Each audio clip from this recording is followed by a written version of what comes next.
Like she said, I'm Megan Birchette. I'm high school English teacher half-time, also technology integrationist for our 712 building. And I'm Angie Kelso. I teach high school science, so I've got 9 through 12 science. I teach physical science, environmental science, chemistry, physics, anatomy and physiology, pretty much not biology. Yep. So the title of our presentation is Creative, Collaborative, Engaging Student Projects Using Google Sites. Before we begin, I'm going to give you a little bit of background on where this kind of came from. Angie and I work really well together, lots of conversations where she's just like, hey, I want to try this out, but I need a new tool and things like that. And so we'll talk about that. But a little bit of background. This year we implemented some personalized technology PD at Southeast Warren. And so what that looks like is our teachers are able to select a topic that they would like to work on in their classroom, something they've been thinking about or wanting to try, or some area that they really feel like they want to improve on, maybe formative assessment and using that data. Maybe they want to have the students show their learning using technology. Maybe they want to increase student engagement, lots of different topics, and we know that everybody's kind of at a different place. And so our personalized tech PD allows teachers to pick that topic. That's what level 1 is they get to explore some topics they might want to research and use in their classroom. And then they get to go on to level 2 and research that topic, whatever that might be, whether it be some blogs, some videos, some articles, using the AEA resources, all kinds of things like that. Research that, then using that research, level 3 is implementing. Design a lesson, design a unit, an activity that implements this research around your topic. And I should back up. The reason we have technology in there, we don't want tech to be the focus. So we're not saying, I'm going to figure out how to use Kahoot in my classroom. Maybe it's, I want to increase engagement and my tech tool is going to be Kahoot. And so we're asking them to find a tool that supports whatever it is they want to work on in their classroom. So like I said, then level 3 is implementing that. Level 4, they reflect on how that went, how that lesson went or the unit, and then they share that with the staff. And so Angie has done that, and she shared out with our entire 712 staff a presentation over all of this, her research, her implementation, and her reflection of how it went.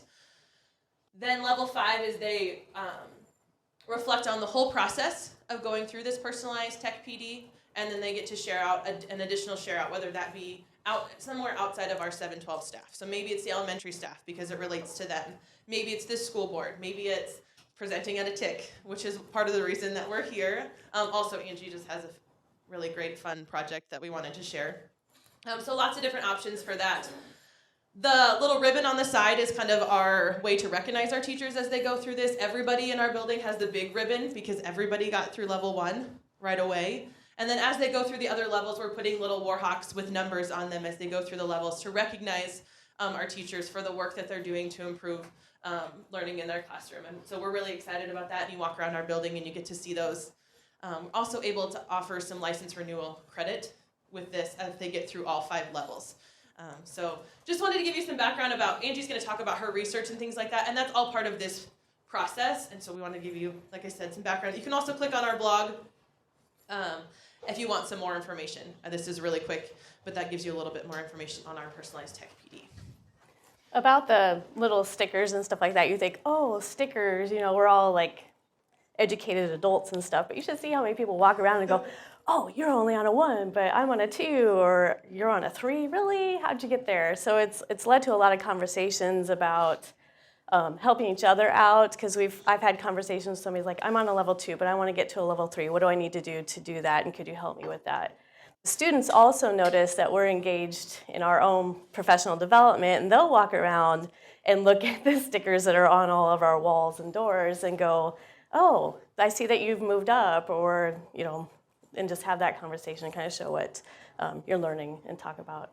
And I don't know how many coaches we have in the room, but that's also something with each step that I kind of left out, is as the teachers are working through these levels, they have a conversation with with myself or with our other instructional coach to kind of help them along, but they're not doing this on their own. We are supporting them through the whole process, as well as other teachers who have already gone through it or maybe a step ahead of them.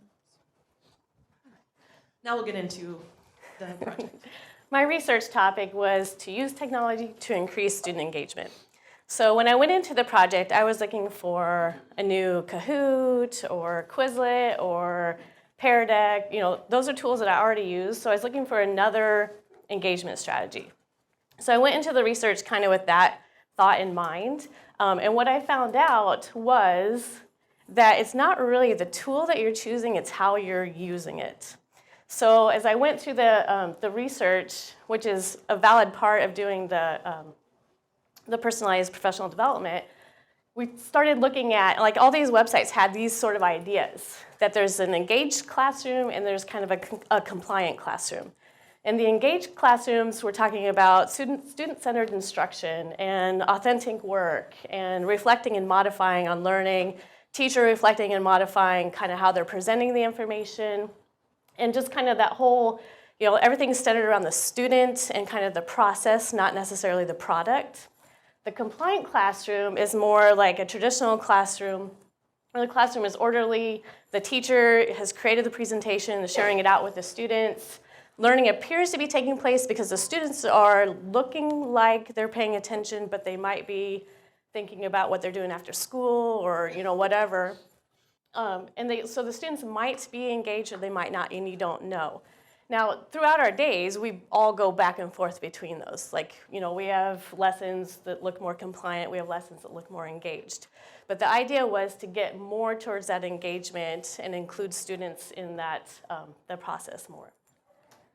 So along with the research, it was off of a video, but I found it, it's like, we know this, but it was just kind of a reinforcement.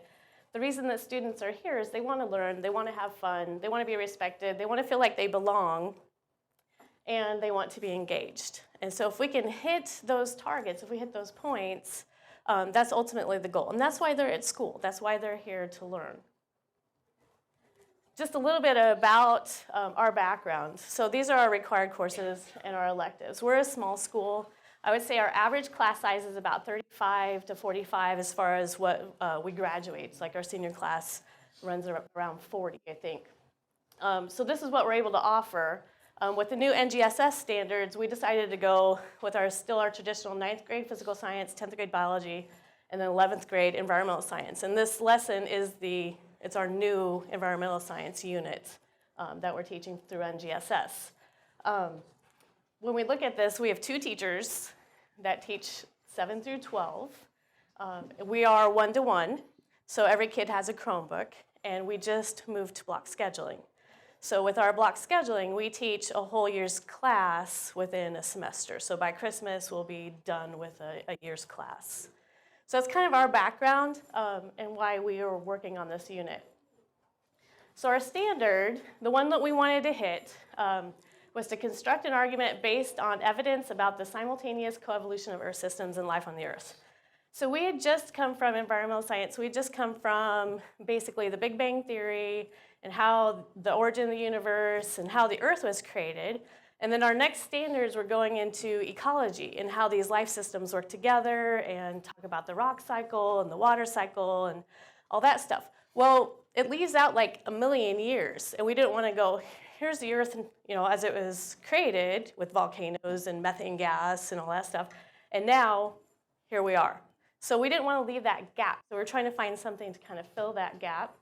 And then our technology literacy from 21st Century Skills was to use digital media as a way to communicate and work collaboratively. So we wanted something where the kids could actually work together and give some sort of presentation.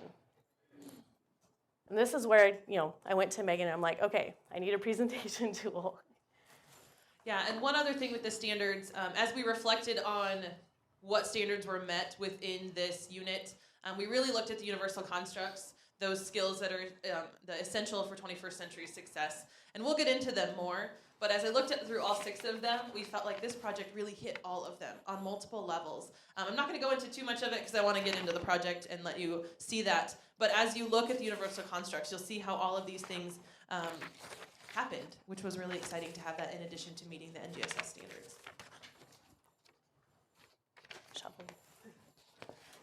All right, so some questions that we needed to work through in order to drive this lesson, in order to figure out what we're going to teach. So the first one was, how can we cover such a large amount of information effectively and efficiently? We don't want to take weeks and weeks and weeks going through, the Holocene down to the Cambrian time scale. That's just a lot of information to cover. So we're kind of looking at that, millions of years of Earth's history, and how could we do that? How could we do it in an interesting, creative way? Because most students are going to go, wow, exciting.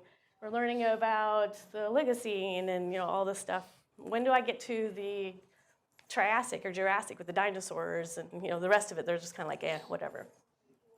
So, and then how can we get them to work collaboratively in an effective way so that one student wasn't doing all the work and the other ones are appearing like they're helping out, or you could obviously find students once in a while not helping out.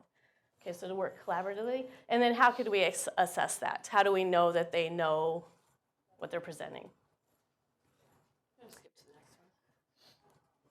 next one. This is kind of where I came into the conversation. Is Angie's had an idea of what she wanted to do. I guess you could. Do you want to? I guess. Sorry.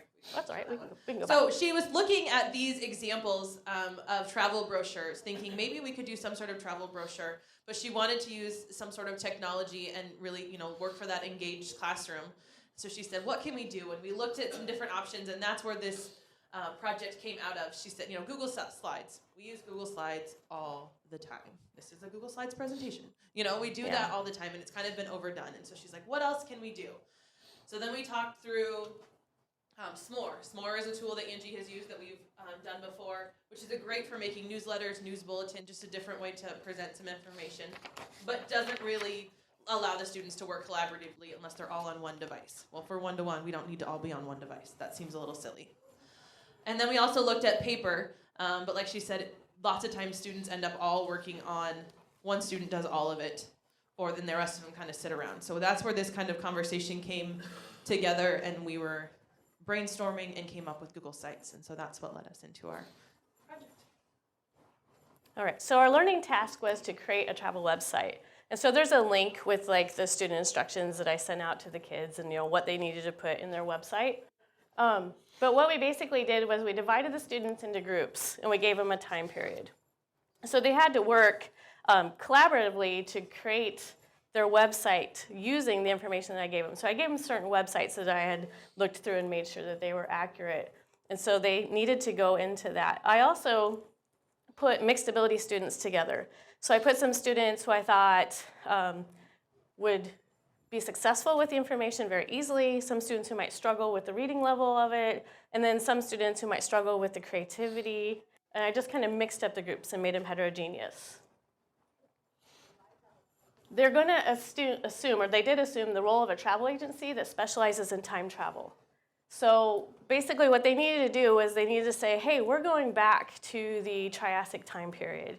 This is what you're going to see in the Triassic time period. You need to be careful of this or that, or you need to watch out for this, or try to find this animal. So that was kind of the idea, to engage their creativity. Then they needed to be able to kind of sell that website because other people were going to view it. So as we're going through this, and part of the STEM is kind of that engineering aspect. And so as they're creating the website, they needed to go back and reflect. Is that what I would want to read? Is that what I would want to see as a website? So we gave them some examples of travel websites. The one I chose was from Hawaii, because who doesn't want to go to Hawaii? And so they looked through that, and they're like, this is an engaging website. It had video, it had short articles, lots of pictures. You'd want to go there. So we wanted to get them away from just kind of taking information and just slamming it onto a Google Slides and calling it done and copying text and just putting it there and having it be like, oh, here's another presentation. And we will talk about it maybe a little bit later too, but they struggled with that. So our idea is you're going to get really creative and you're going to have fun with this and you're going to be a travel agent and who's trying to pull all these people to come to the Jurassic time period or the Eocene. I didn't know what that was until we did this project, And rather than learning about this in a kind of simple, boring, uninteresting way, we're like, let's make this exciting. You want people to be excited about coming to your time period.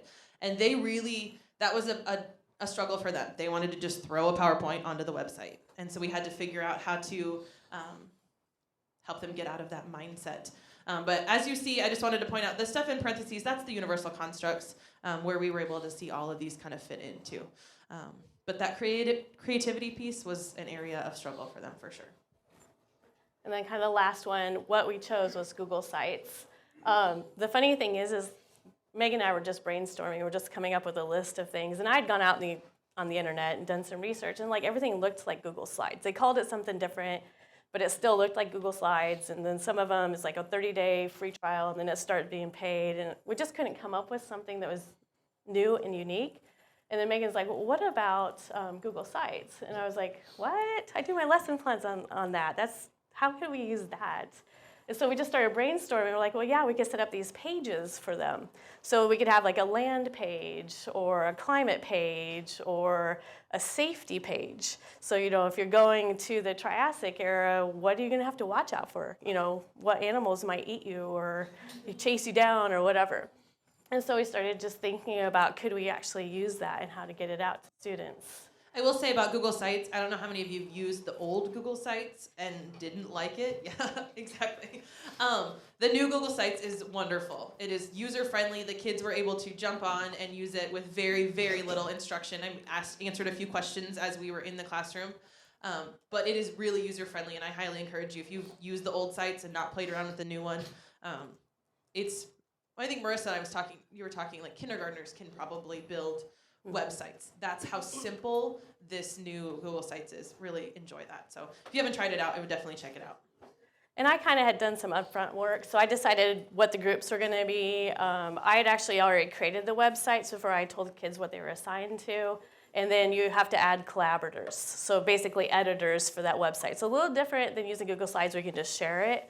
So you can't share it, and the other issue is you can't copy it. So I'd have to make each website, which didn't really take that long. Once I made one, I just kind of just did it again really fast. You could have your students do that, but with my students and just the way the class is kind of built, I felt like my time would be used a little more effectively just to do it up front. Megan did one where she actually just told her students, open up Google Sites, now we're going to do page 1, title this, page 2, title this. So it's kind of tailored to how you want to do that. And my kids were working individually, so they didn't have to share it with each other, so it was a little bit easier to do it that way too. All right, should we show them? Yeah. So the next slide, we have a couple of examples here for you to look at. This slide and the next one, and you can kind of explore them, but I'm also going to showcase them quickly. There are two different types really for you to look at. This one, the Eocene, was our sort of by the book. They did a nice job with layout. They have lots of images. They varied up the text background. And so you can look through, this is their introduction page. I'm going to go to a different one really quick. They really did a nice job of getting the content on there. You could learn about the Eocene very well from the content that they put on here. However, the creativity, it's very dry. It's sort of just like, here are the land masses. This is the kind of flowers they have. Here are some basic safety tips. So very good content-wise, but really not engaging, not enticing somebody to come and visit this time period. So let me see if I can find. Like I said, lots of pictures that are really do draw you in, and they give you some good information. Their safety tips. I'll show you that really quick. Just this, like I said, they just want to throw a PowerPoint up here. They're so used to just bullet points. Like, it was so hard for them not to put bullet points on this website. Like, go to the Hawaii website. Do they have bullet points anywhere? No, they don't. Okay, that's not how websites are done. But they have a little bit of creativity. Don't go near the volcanoes. In case you were curious and wanted to, here's the safety tip. Don't go, okay? So that's on there. But then we had this other group, and this is the Cretaceous period. And they were definitely more creative with this. They treated it like a resort. This is Cretaceous Bay, like a theme park. Come to Cretaceous Bay and see all of these things that we have. Yeah, like this paragraph here. The lawns are naturally trimmed by our herbivores. Let's see if I can find their safety tips. And they kept going to the black pepper. I don't know, they were just intrigued that black pepper evolved at that time, so they kept going to him like. So here's some of their safety tips. They really had fun with, all of the groups had fun with the safety tips. That was a fun page for them to try out. They've got cartoons down here. Let me find you another one. Just the way they word this, the prose that they used, they got the creativity piece of that. When you come and stay with us, you'll have an amazing view of the shallow continental oceans and inland seas. So there's the content, but delivered in a way that is much more engaging than it has continental oceans and inland seas. Like, that's not fun to read. So this group really kind of thought outside of the box and changed the way that we will do the project next year. This is, and I think maybe that's coming up, but these are examples for you to kind of look through. And we got kind of across the board in between these two, and maybe some below that too. These are definitely both A projects. Yes. I mean, they were well done. And we, as Angie went to go grade them, we had conversations about the creativity piece. Our students specifically, hadn't really been challenged to think outside the box in this way before. So it was a stepping stone for the creativity that we didn't hammer them on that part of it. We're like, did you get the content out there? Did you try, get out of the box? And then feel like we can maybe move them into this theme park idea that will really force them to be creative. Oh, I gotta go back, sorry. Are we good? Okay. Before we talk about the changes, Yeah. So a couple of things along the way. We talked about earlier ways to increase student engagement is to check in on them. So I just sent out on Google Classrooms, like, how ready will you be for people to view your website tomorrow? Thinking that I'm going to get all, yeah, we're all ready, or all, no, we're not ready at all. So this is kind of like what we got. And so most of them were like, yeah, we could be ready. And then we had 5, what actually represented 2 groups, because I polled them individually as students. No, we won't be ready. So we had that conversation. We just walked around and asked them, why do you think you won't be ready? And it turned out they actually were more ready than they thought, and they just needed some help. And so it was a good way to judge who was out there needing help. The other thing we did was we actually opened up the websites about halfway through and allowed them to just kind of do like a poster walk and just walk around and look at each other's, and then we'd point out, hey, this is really good. Come look at this one. See if your topic's different, but see if you can pull some ideas from that of how to make it engaging. And they started to do that. They walked over and they're like, oh my gosh, you have to come see this one. Look what he did. And it really started to change how they were building their website. So it was really effective. I also love that Angie did this question. I've done it in my classroom several times since. Just polling the students as we get to the end of the project and really being able to have the conversation. Like, are you ready?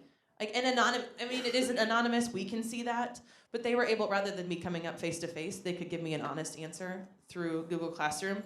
What was really interesting was, though, they were paired up, and there were groups that were like, yeah, we're ready, and then groups that were same partner, their partner was like, no, we're not ready, it's not happening tomorrow.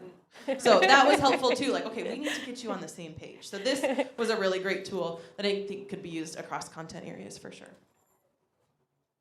And then the assessment at the end, we had a grading rubric, and then we also had the students look at each other's websites, and they asked certain questions like, how enticing is this website, or how well written is it? Why were these websites grouped together? So if we go back, I won't go back, but there's definitely sections of time that they're grouped together for certain reasons, because we wanted the kids to understand the earth wasn't created and then all of a sudden it's now, that it's always changing. And those changes have reasons that they change. And so that was kind of the focus, is like, how did we get from Earth's formed to now we're dealing with environmental issues? What happened between it? And one of the things I liked about the peer review and doing Google Sites is none of us had to sit through 16 presentations on this time period. The students engaged in each other's websites and looked through every single website and got the information from their peers instead of sitting through presentations that they would probably tune out and stop listening. So they really had to be engaged, get through the information, and then also process, like she said, how do these connect? What am I going to do with this information? How does this matter to me and what I'm studying? So the peer review was a really important part of that. All right, so our successes, we felt that the students had a really high level of engagement. Okay, so as they were working, we actually saw students, they're all working on their Chromebooks, but they were working on the same thing and having conversations like, oh, how did you move that picture? I didn't even know you could do that. Or I added this. Do you think that's okay there? And then somebody had to kind of be in charge of the whole content and flow. And so we saw students flipping from slide to slide, or from page to page, I guess I should say, and saying, did my information fit what the other person put on the page before? Is it flowing together? We've never seen that, or at least I hadn't seen that in my classroom before. Usually if I give them a Google Slides, assign one kid this page and one kid this page, it may not even flow together. It could just be separate presentations altogether. And that's where we talked about when you go to a website, it flows. All of the pages, somebody designed this and they tried to make it look nice and all of the things flow together. You need to think about that real world application. If you're asked to design a website, every page does not look different. They don't all have different colors. In Google Sites, you can't change the font. Like you pick a theme and you can't change the fonts and backgrounds and have as much freedom with that because they want it to look similar. This is what real world websites look like. And I think it was good for the kids to see that, and it challenged them to keep it in a constant theme. I'm sure you've all seen those PowerPoints where there's 65-point font, and then it's scripty, and the next page it's 12, and it's Times New Roman, and things like that. And this forced them to think about it in a different way. And then going down to the last one, teacher collaboration, it was probably, I think the projects took about 4 days. So they worked on them for 2.5 days, and then they did the peer review for another day and a half.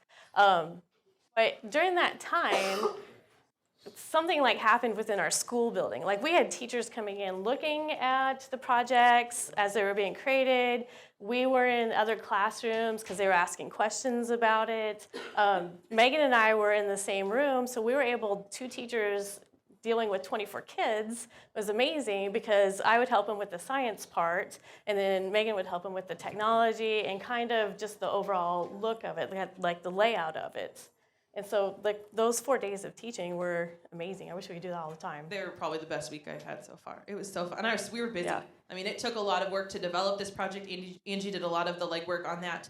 But then being in the classroom and doing all of these, working with all of the students in her classroom as well as the other environmental science. It was a busy week, but it was so much fun to work together and see how the kids were being creative in something new. And they did amazing, you guys. They'd never used Google Sites before. And they did fantastic in this project and trying something new and really engaging in that. And they had a lot of fun with it. They did. I mean, they're doing geologic time periods, and they're having fun with it. And then some of our takeaways, and we talked about this a little bit, the students did struggle with the creative aspect. So that's something, as we do more projects like this, I think we'll see that develop and grow. Student engagement is a product of the lesson design, not the tool you're using, and that was kind of reinforced that, it's how you're presenting the lesson to the students or how you're structuring it. And then the students were able to help each other with their problems. So there were some things that we didn't know how to fix, and all of a sudden a student would fix it and they would tell everybody else, hey, we fixed this issue, and everybody's running around looking at their computers like, how did you do that? Show me again. There's a lot of ownership in that. I was struggling. They were asking me questions. Almost every single group had this same issue. And I'm like, guys, I don't know how to fix it. Like, I haven't done enough on this. I can't figure it out. And one of the other kids like, oh, you just do this.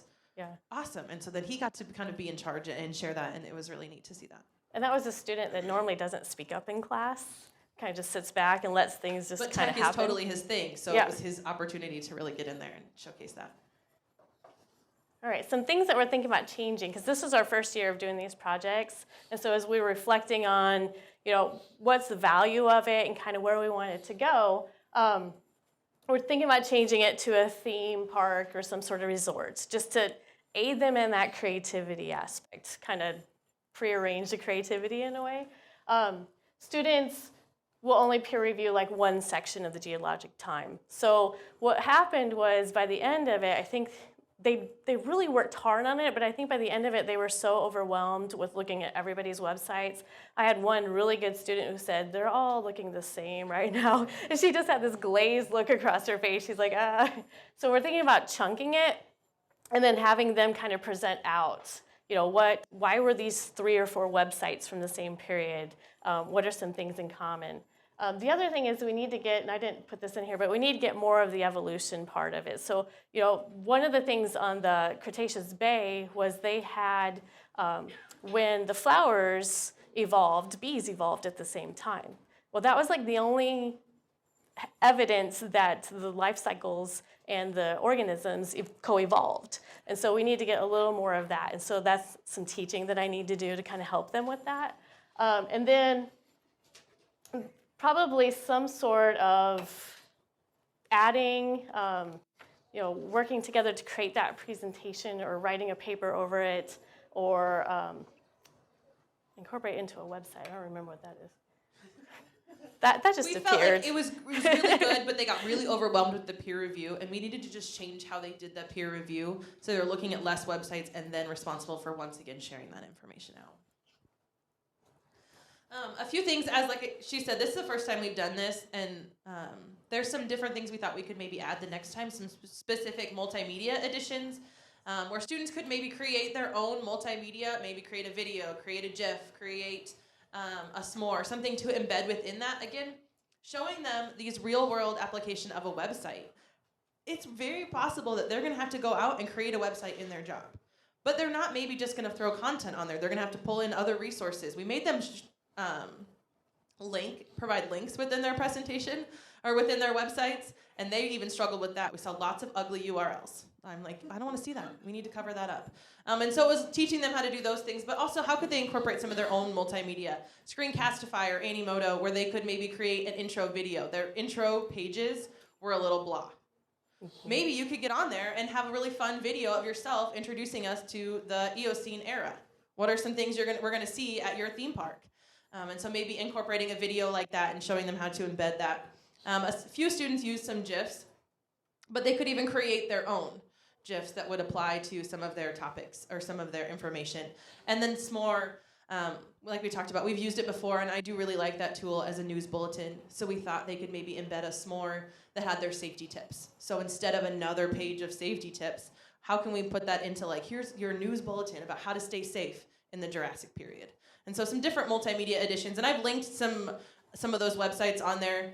Some of you are maybe familiar with those, but if you want some more information, those are available. The other thing I really, really enjoyed about this project and working with Angie is I feel like this idea could be applied to so many content areas. I went ahead and that week, like the week we were talking about it, I went back and used it in my classroom, used Google Sites for a different project that I was using. And I think that it could be used in lots of different grade levels and content areas. One kind of generic one would be an individual portfolio. Kids could showcase what they learned throughout an entire course. You know, we have Seesaw and we share that out, but maybe this is something they're a little bit more created or in control of the creation of that and what it looks like. And here's my first semester and here's what I learned in this class. And maybe it's even across content areas. Here's my freshman year. I don't know if you have like a seminar and they need to be doing some sort of project like that. So lots of different options within doing something sort of individual portfolio-like instead of having to have a bunch of printed papers. I still have the writing portfolio I had to create my senior year of high school. It's got a bunch of papers that are in a binder. This would be a really cool way to change that kind of project up. And then we asked our teachers, what are some ways, after Angie presented, what are some ways you think you could use this in your content area? And our PE teachers came up with a really fun one to create a website for a gym. I think PE teachers often struggle to find, how can I incorporate technology in a new way in my PE classroom? And so they came up with this, if we're in weightlifting and we're learning all of these different weights and different exercises and all these different things about gyms and weightlifting, maybe we could create a website and create a hypothetical gym. What would your perfect gym look like? And have different pages for here are the classes we offer, here are the here's the equipment we have, all those different things. Maybe you could advertise your own high school gym. If you allow people to come in, you could, write or create a website for your gym, or even an actual business. Go out and say, hey, we noticed you don't have a website, or we want to kind of help you with your website, and we're going to showcase your gym that's here in town. So lots of different options with Google Sites, and I'm sure you guys can come up with some as well. That I think this idea can really be applied to lots of different areas.